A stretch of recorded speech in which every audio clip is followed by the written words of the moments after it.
Olá, a paz do Senhor Jesus Cristo, um bom dia a todos, para a nossa meditação diária. E antes de eu começar aqui os trabalhos, eu procuro sempre ler um versículo da Bíblia, orar, ler um trecho da palavra. E hoje pela manhã, não diferente, eu orei agora e pedi a Deus uma palavra.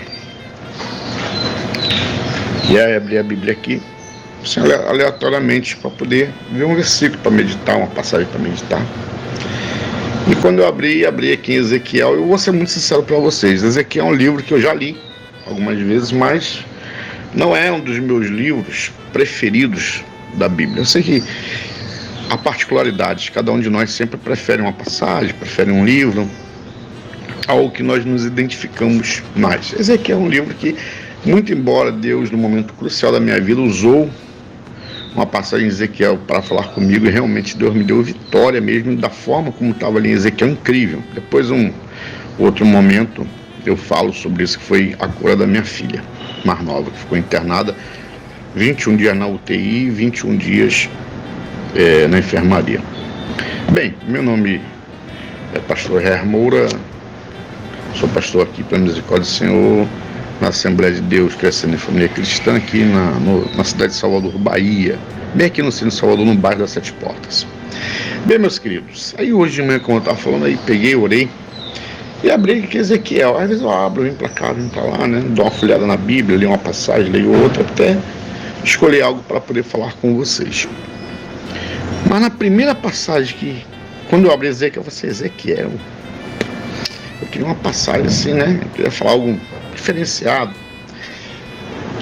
Mas aí, quando eu comecei a ler Ezequiel, aqui no capítulo de número 36, eu queria que você abrisse e lesse, né, Ezequiel, capítulo 36, a partir do versículo 16. E até isso, quando eu abri no versículo 35, tem aqui, né, como título, profecia contra a morte, o Monte Seir, profecia feita aos montes de Israel. Assim, Jesus, uma palavra dura, eu tenho dado uma palavra dura esses dias, que é uma palavra mais amiga, né, para os meus irmãos, minhas irmãs, meus amigos. Mas aí, quando eu coloquei o olho e comecei a ler, né, a partir do versículo 16, aí Deus começa, sabe, assim, explanar. Eu fiquei assim, Jesus, eu fui lendo, falei assim, meu Deus, o que é isso? O que é isso? Hoje se fala muito na questão de tudo aí, né, que o mandatário da presidência da República vem falando contra Israel. Não quero entrar em política não, mas a gente acaba, é o contexto atual que nós estamos vivendo. E o que acontece? E não só ele, mas hoje existe essa questão toda, o pessoal dizendo, será que Israel, realmente aquela terra pertence a Israel, não pertence, né, o que houve e tal. Bom, primeiro, a gente sabe, ou se vocês não sabem, no ano 70, depois de Cristo, houve a diáspora, né? O povo de Israel se voltou contra o Império Romano. O Império Romano enviou o general Tito, que mais tarde vem ser imperador do Império, e eles destruíram, né, a cidade de Jerusalém.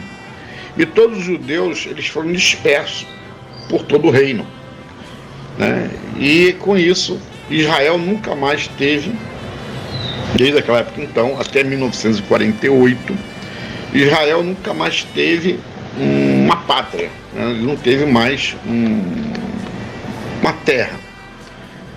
Quando chega, e foi disperso, né, por todo o Império, depois o Império foi crescendo, e aí veio a história, foi evoluindo, aí foi para a Rússia, enfim, teve judeu em todos os lugares do mundo, né, mas sem pátria, sem a terra para chamar de sua.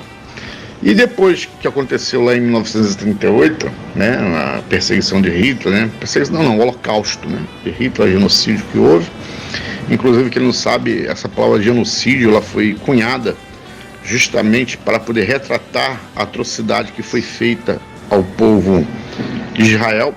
Porque, meus amigos, genocídio, pessoal, genocídio é uma coisa totalmente diferente do que as pessoas falam que é genocídio, né?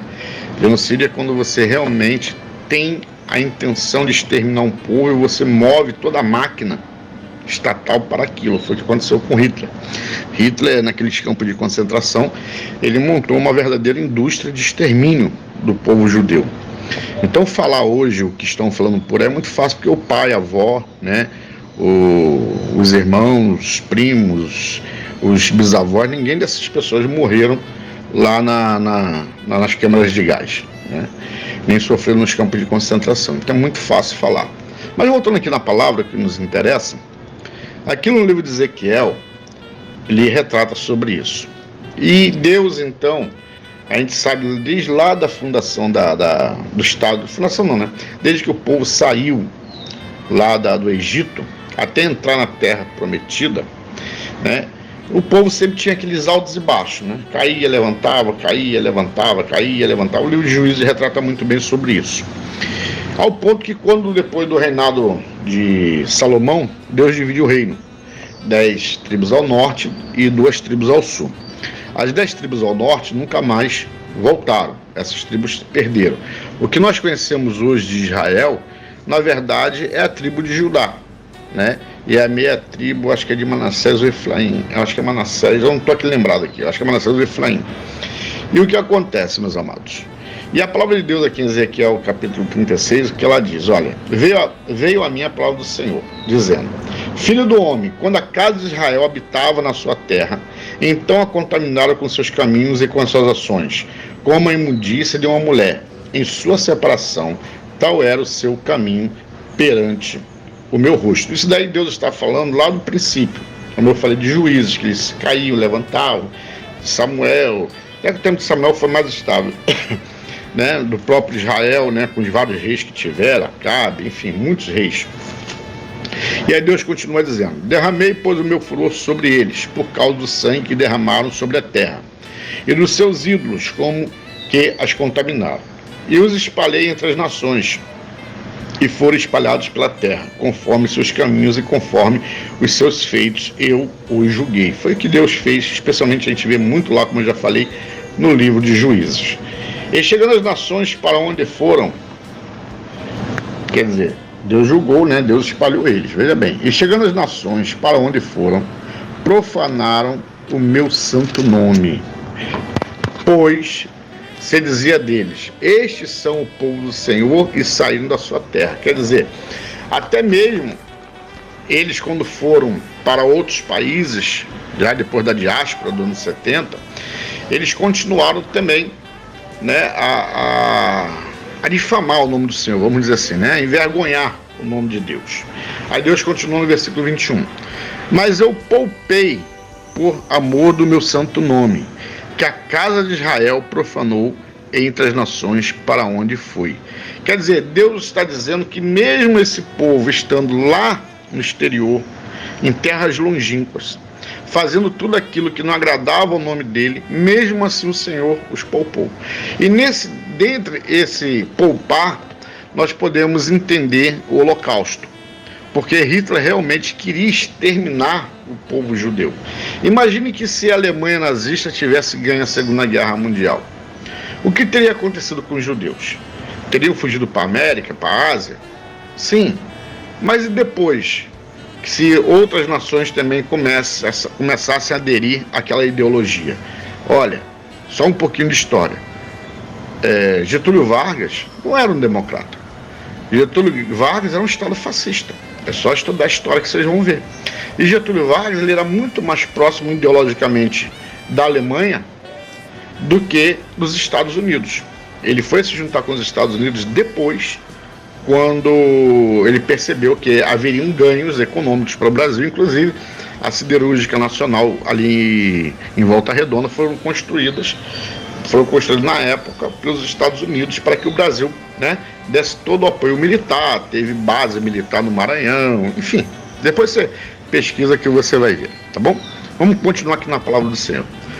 Dize, portanto, versículo 22, dize, portanto, a casa de Israel, assim diz o Senhor Jeová, não é por vosso respeito que eu faço isto, ó casa de Israel, mas pelo meu santo nome, que profanaste entre as nações para onde vos foste. Quer dizer, Deus está dizendo para eles, olha, não é por causa de vós, é por causa do meu nome. Até porque Deus havia estabelecido um concerto lá com Abraão. Depois Deus fez o concerto com Moisés, Deus fez o concerto com Davi, havia o concerto com Cristo, né? Então, a promessa de Deus para Israel não era porque eles eram bonzinhos, eram legais, não.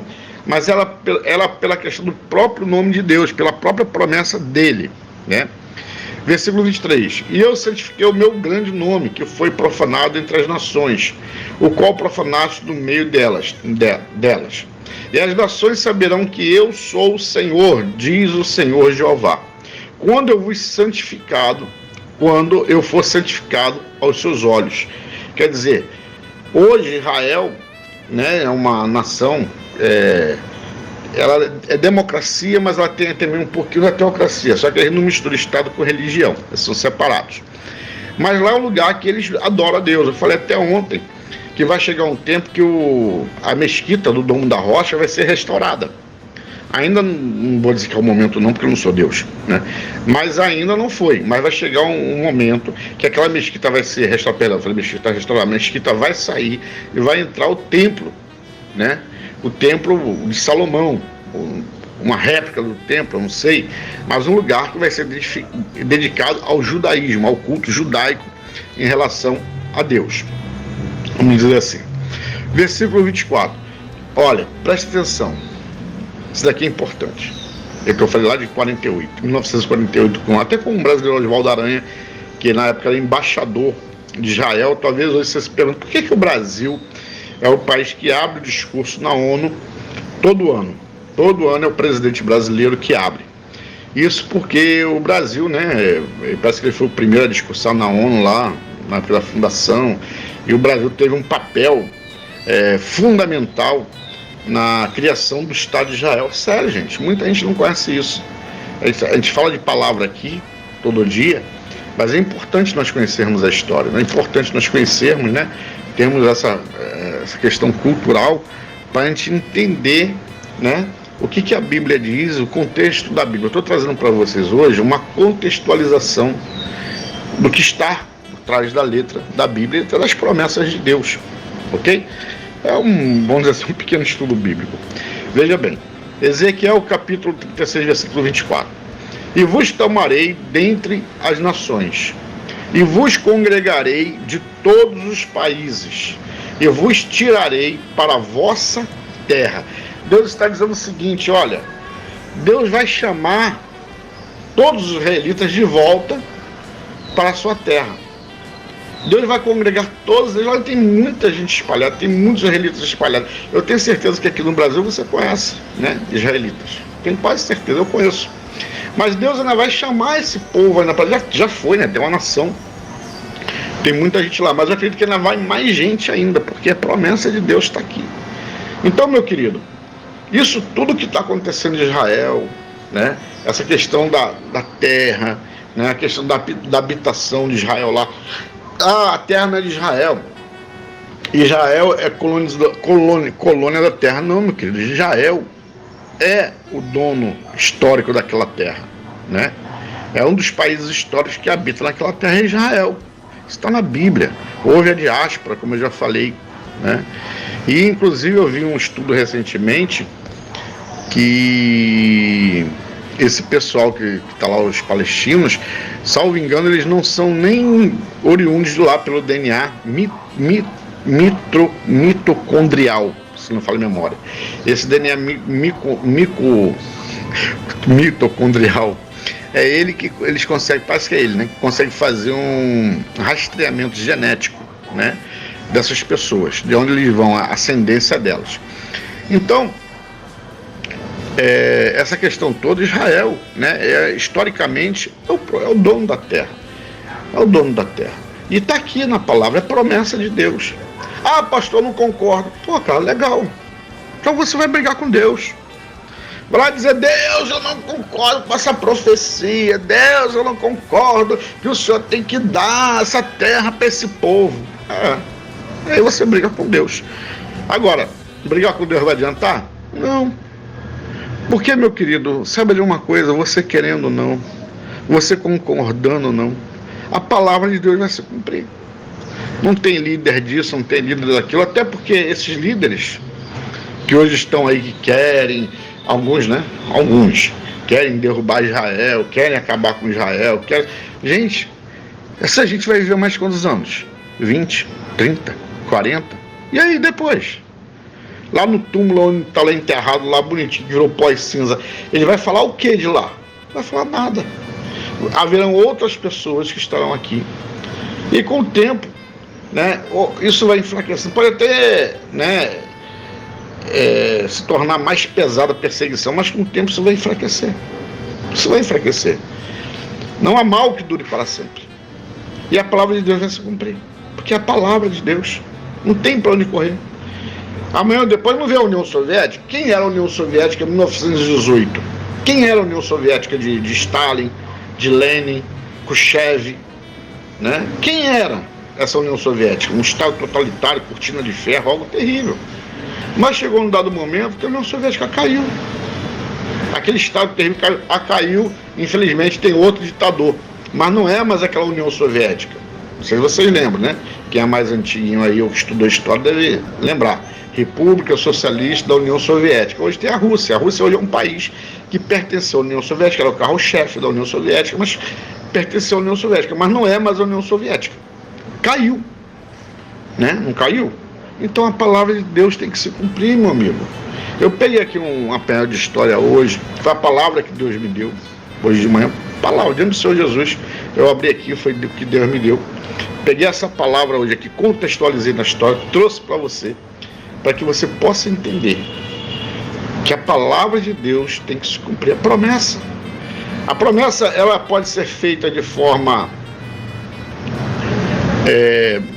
macro ou micro. Como é que a promessa micro? É minha, pessoal. Promessa macro é ampla para a igreja. Olha, Deus falando, essa igreja vai crescer, essa igreja, eles vão batizar aqui muitos com o Espírito Santo. Promessa macro. Olha, essa nação, promessa macro. Aí quando Deus diz assim, olha, para você, aí é micro, pessoal, é sua. Só você vai viver, só você vai experimentar. Então, meu querido, minha querida, meu amigo, minha amiga, nesse dia, quero orar por você. Eu quero te pedir perdão em quase 20 minutos, mas não tem como, é um estudo bíblico aqui pequenininho para a gente entender, né, as coisas de Deus, tá bom? Você é meu convidado lá na igreja, domingo às 18h30, às 18 horas, perdão, né, na rua de Djalma Dutra, número 160, próximo ao Largo das Sete Portas. Quero estar orando pela sua vida, tá bom? Me procure, né? Vai ser um grande prazer ter você conosco. Vamos orar? Pai amado, Pai querido, Senhor Deus eterno, nessa manhã, Senhor, o Senhor me deu essa palavra, Senhor.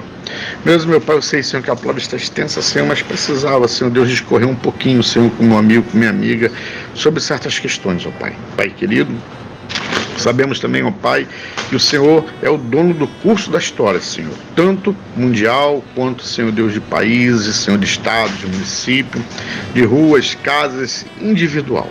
Pai querido, Pai amado, toma a vida desse meu amigo, dessa minha amiga em tuas mãos. Abençoa, Senhor.